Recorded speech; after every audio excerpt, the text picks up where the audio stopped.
Hello? Hello, Christian Prince. Yes, my friend. Hello. This is Joseph Colden, Christian, and I left Islam.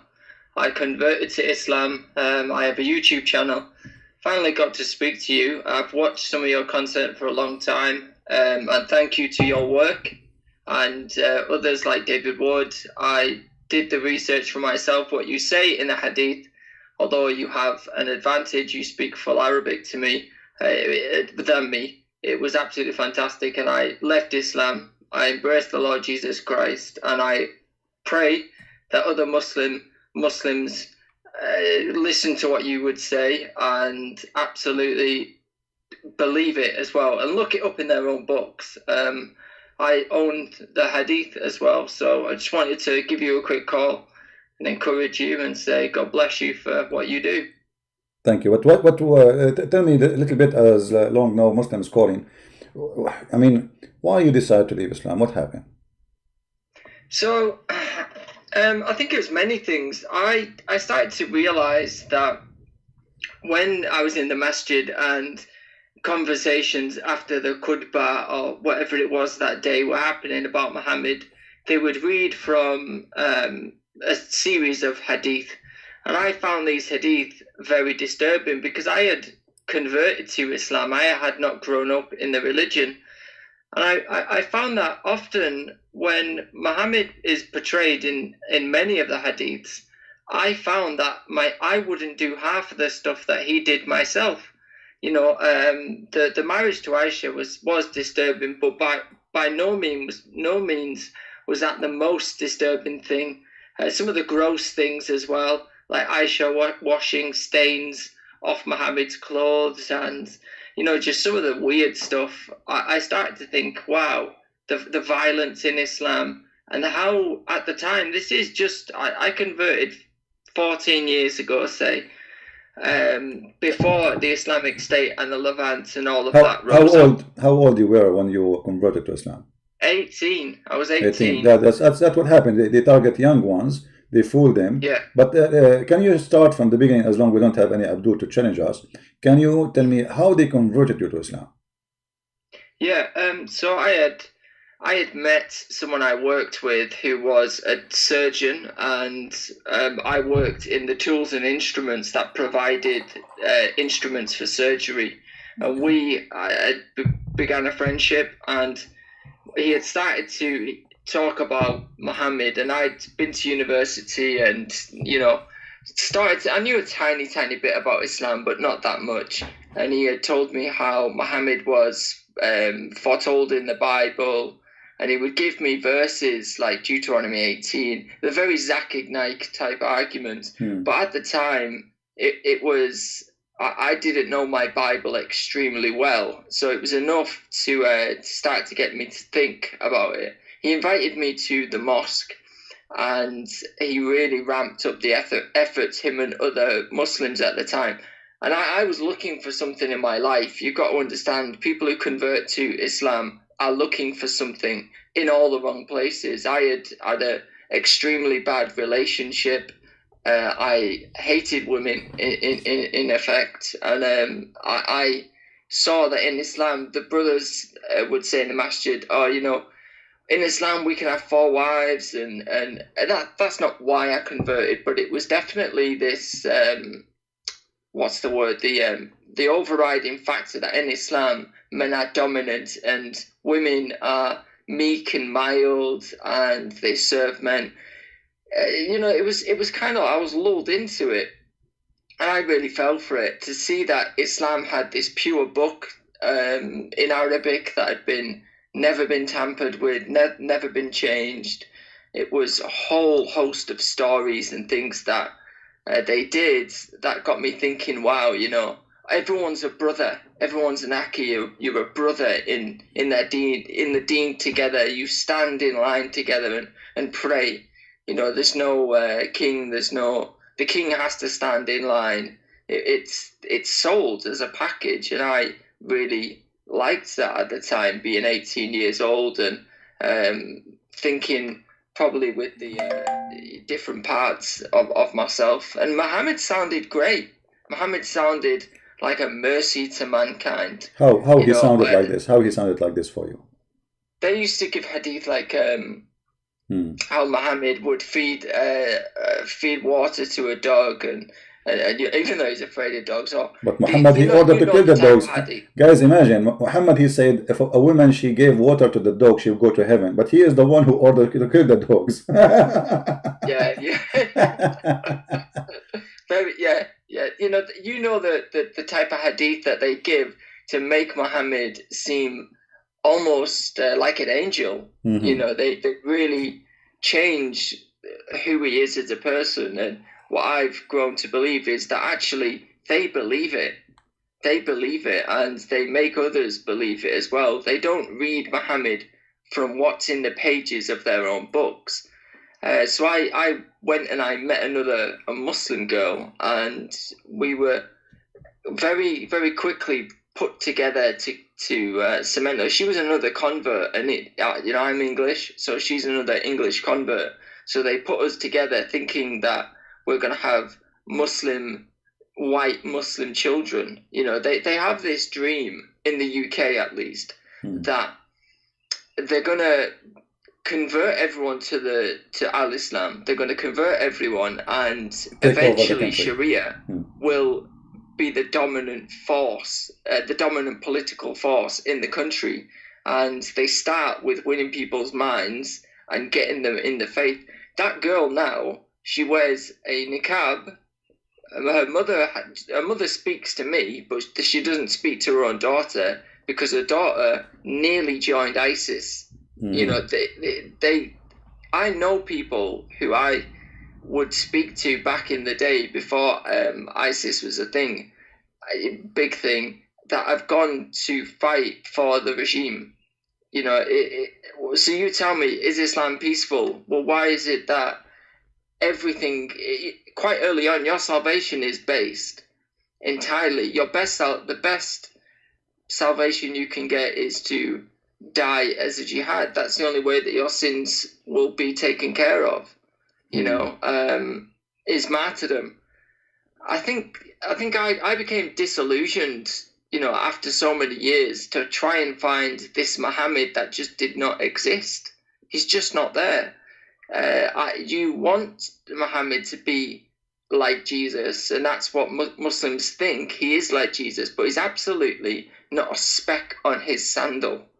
And I came to say that I know the true and living Christ. You know, it took a long journey to get there, but yeah, I just became disillusioned. But the one thing that I'm sure of is Muslims believe what they say about Muhammad, and it's up to people like yourself and others now on YouTube doing this fantastic work to get them to see that it's not true. It's just simply not true, and to stop lying to themselves and see what's in the hadith. You know, you speak Arabic, and I've seen Muslims themselves argue about the way you pronounce something. It's a tiny mispronunciation because they can't argue with what you bring, which is the truth about Muhammad. I learned that early on.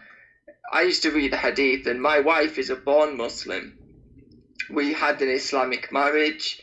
You know, we were married Islamically and all of that business. And she's born into the religion. And when she used to kind of look at my study notes, she started to see some weird stuff that I had wrote down, saying Muhammad Zainab, the issue of Zainab. He looked at her and he was lustful after her. In fact, I was debating one the other day. What was the guy? Honey, where the honey issue. I forgot it now. He looked at Zainab and thought, oh, you know, she's quite nice. And a verse in the Quran comes down that gives him the justification for having Zainab as his wife. And Muslims will flat out deny that that's the reason that verse is in the Quran. And I always ask, well, what is the reason for that being in there, so that you know that if you ever get into a situation where you fancy your adopted son's wife, that you know it's halal for you to marry her? That's the only reason that God, in his divine word, gave that verse. He could have said any other thing, like, don't kill each other, don't harm each other, you know, don't rob from people. But he decided to say, don't marry your adopted son's wife if you fancy her. Yeah, actually, like even the tafsir says it clearly that when Muhammad, he went to his own son house, he flirted with the wife. He flirted with her while she is married in the house of the husband. He went to, you know, look at this filthy man. He been given permission because he is the father to enter into a house because he is the father, correct? Yeah. So it is not lawful for a Muslim to enter a house when the husband is not there. Muhammad, what he did, he took advantage. And look at the double standard of this filthy man. He claimed that Allah, he told him it's not right to adopt. So all this time, Allah could not make a verse to say it's not right to adopt until he wanted to have sex with this woman. You know? And how many, I mean, and why even, like, you have many wives, why you want to have sex with this woman specifically? Why Allah want to give her to you? I mean, don't you have enough? What that the hadith says that she was a beautiful woman. Exactly. Sayyid even says, oh, you know, marry her, I'll give it to you. You know, and Muslims will say, see how gentle Muhammad was. He said, keep your wife, keep your wife. You know, like it's some generous thing to do when he... No, but here the hypocrisy, because how you say to him, keep your wife, because Allah saying to him, you see, the verse in the Quran say clearly, Allah saying to him, why you say to him, keep your wife, when Allah told you that she is yours? So imagine, instead of Allah rebuking him, saying, shame on you, that you are a hypocrite. In the house of the man, you just flirt with the wife, and now you are saying to him, keep your wife? Which one is you? The one who want her, or the one who is saying keep? So the liar is claiming that nothing happened, that he did not go to the house, flirt with the wife, and the wife, she told him, she knew. But he want to look like he is a good guy. Keep your wife, man. Keep your wife. But the filthy man, he just came from the house of the guy. And actually, this guy, he never asked to divorce his wife until his wife, she told him that your father was here and he flirted with me. And even the tafsir says, فَفَطِنَ Zayd, which means Zayd, it's like in Arabic we say فَفَطِنَ, which means like he got it, you know, he got it, like suddenly, oh, bong. This guy, he want my wife. So he went there and he said to him, oh, please allow me to divorce her. And here you notice, a Muslim man, he do not need a permission from the Prophet to divorce his wife, correct? Correct. So why he is going to Muhammad asking for permission? Because Muhammad is still his father. Yeah. Correct? Well, absolutely. He knows that Muhammad, when the Prophet of Islam wants something, he's going to get it, and he's wanting to please his father. Exactly. Muhammad caused the divorce. You know, it's there, and the issue that I was talking about with a Muslim the other day is when Muhammad was sleeping with Mary the Copt and in Hafsa's bed. He gave me a hadith that he said, oh, this is from Aisha, which said, the Quran, I'm sure it's Quran 61 or 60, I've not got the verse off the top of my head. He said, where it says about pleasing his wife, you seek to please your wife, you know. He gives this hadith where it says, oh... Yeah, chapter of At-Tahrim. I've not got the verse to hand. Verse number 1. So he says, oh, you know, seek to please your wife. And the hadith that he gave was saying, Aisha says it was about honey. And I gave many of the hadith and evidence saying it's not about honey. This is about Muhammad sleeping with Mary the Copt in Hafsa's bed. Exactly. You know the verse that I'm talking about and the hadith that I'm referencing. Not very well, but I'm trying to think of it off the top of my head. Yeah, this is in their books. This is what their books saying, not us. We were not there. The only information we have about Muhammad is what Muslim says about Muhammad. And the second you quote for them what they themselves say about Muhammad, they refuse it. They pick and choose which ones they want, which is why I come to see my friend, okay, so you decide to leave Islam by yourself or somebody help you? to understand no, I that think this? I did it by myself. Okay, good. So what about your wife My now? wife, Your wife, you said she is born as a Muslim, and now she gave her life to the Lord Jesus, amen to and that. we Wonderful. both are Christians. So yeah, it was a long road to kind of seeing the disillusionment with Muhammad, and seeing as well that many Muslims are actually sad. They're very, very sad. They have this Islam that's meant to be from heaven and perfect. It's, today your religion has been perfected for you, but really the religion is so far from perfect. It's obliterated the word perfect. It's not. It's horrible, and they're sad. And I used to see this in the mosque. Apart from, say, the jihadis that you used to get in the mosque, and every mosque has them, by the way. Especially here in the UK, the terrorist sympathizers that want to establish Sharia because, they're a bit crazy like that. You have a lot of people that are disillusioned with Islam, and they're leaving in droves. It's weird. In the masjid, you used to try and find out how much the other Muslim believed what they were saying, and it was almost a competition to see who believed what they were saying, and many don't. My friend, from the UK, people asking me, my friend, people asking me for your channel. So if you don't mind, when you finish, if you can post your name, I know you cannot post a link, but you can show us your name in YouTube so people can click and subscribe to your channel. Because there's many they like to subscribe to your channel, maybe, if you don't mind. I just wanted to, thank you and say your work and what you're doing online is fantastic. I've seen, I just for a joke, me and my wife put on Fadi Responds, and we just sit there and have a chuckle at it, because it really is laughable, the fact that they can't deal with any of the real claims. And I used to go to the scholars, Sheikh Ajaz and other sheikhs, and ask them the questions that, I would say find in the books, and I'd say, why is this in the Quran? Why is this there? They had no answers, and in fact, they used to try and change the question that I had asked them, and then say that they'd answered it. And I thought, wow, even the scholars know it, but they just don't want to tell the people it. And they're the gatekeepers. They're the gatekeepers, because a Muslim will say, when he has questions, he will say to you, go to the scholars, and you go to the scholars, and the scholars have no answers, and they can't keep people from leaving Islam. Praise God. And I hope we as Christians are willing to have them, because I come to realize how much I needed Jesus, and how much Jesus is the only one that can save, the only one that could ever save. My channel is just my name, Joseph, and then Joseph Colden, which is Coldon. Okay. So if you check that out. If you can, just after you finish, just say hello. This is in the chat, and then they can click at your name and they can subscribe to your channel. Well, my friend, thank you very much for having you. I'm happy that you left Islam. I'm happy for our sister in Christ, your wife.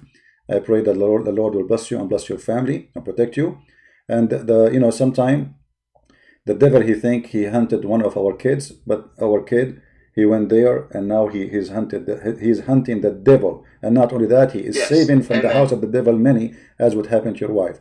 So let us use your experience. So young people at the age of 18, like when you were 18 yourself, they will not be hunted by the trap of the garbage of Muhammad, for this is a trap of the devil. So you need to help them, and you need to use and warn people about how they try to fool you, like they use videos about science, as we are showing, etc. But Islam is far away from science. Islam far away from dignity. Islam far away from peace. Islam far away from anything they claim. Actually, here we go.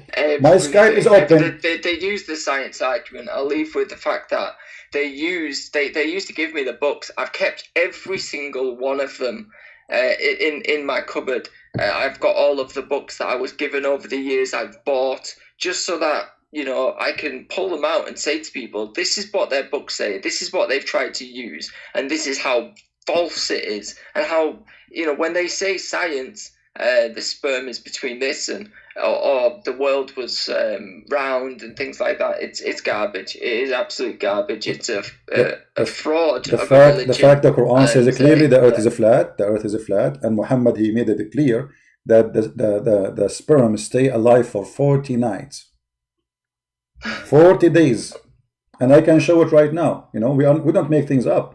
You see, they make things up, and they are, because they are following the devil.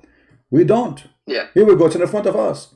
He says that you are gathered inside your mother as a semen, excuse me, for 40 days, as a semen for 40 days, and then another 40 days for the same period as a piece of blood, and then for other, you know, Muslim, do you see it? This is your Muslim translation, but this is not mine. The creation of any one of you is this, that semen is collected in the womb of the mother for 40 nights. So let me introduce myself. I'm a Christian prince, and I was doing a tourist in my mother womb for 40 nights, watching TV and Amazon Prime. Because it was Corona time. I could not get out. What I can do? And I was a seaman at that time. 40 nights. I mean, who in the world want to believe in such a garbage? And if you say to them, do you agree with this? You say, no, brother, this is a weak hadith, but this is Sahih. This is Sahih Muslim. You know? So they've tried it all, and I'll let you continue your live stream, but be encouraged that the work that you're doing is great, and people are seeing the disillusionment with Islam, and they need to look closer at Christ and see the truth that only He is. All right, brother, I'm gonna go. Okay, thank you, my friend. God bless. Take care. Bye bye. God bless. Bye bye.